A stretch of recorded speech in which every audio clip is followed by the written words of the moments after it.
ব্যক্তি জঙ্গলে হাঁটছিলেন। হঠাৎ দেখলেন এক সিংহ তার পিছু নিয়েছে। তিনি প্রাণ ভয়ে দৌড়াতে লাগলেন। কিছু দূর গিয়ে একটি পানিহীন কুয়া দেখতে পেলেন। তিনি চোখ বন্ধ করে দিলেন ঝাঁপ।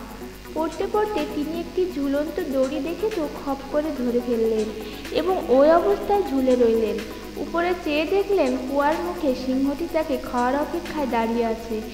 নিচে চেয়ে দেখলেন বিশাল এক সাপ তার নিচে নামার অপেক্ষায় চেয়ে আছে।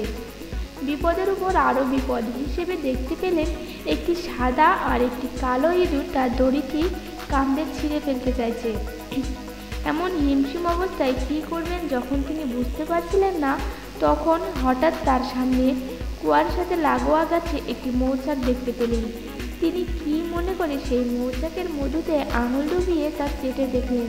সেই মধুর মিষ্টতা এতই বেশি ছিল যে তিনি কিছু মুহূর্তের জন্য উপরের গর্জনরত সিংহ, নিচের হাঁ করে থাকা সাপ আর দড়ি কাটার ইঁদুরদের কথা ভুলে গেলেন।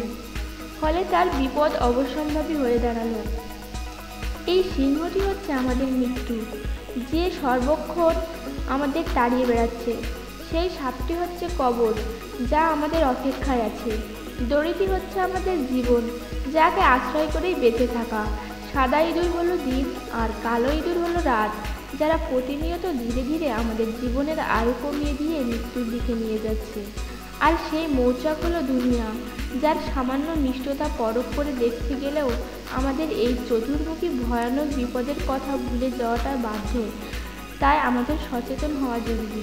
আমার ভিডিওটি আপনাদেরকে ভালো লাগলে একটি লাইক ও কমেন্ট করবেন এবং অবশ্যই আমার চ্যানেলটিকে সাবস্ক্রাইব করবেন।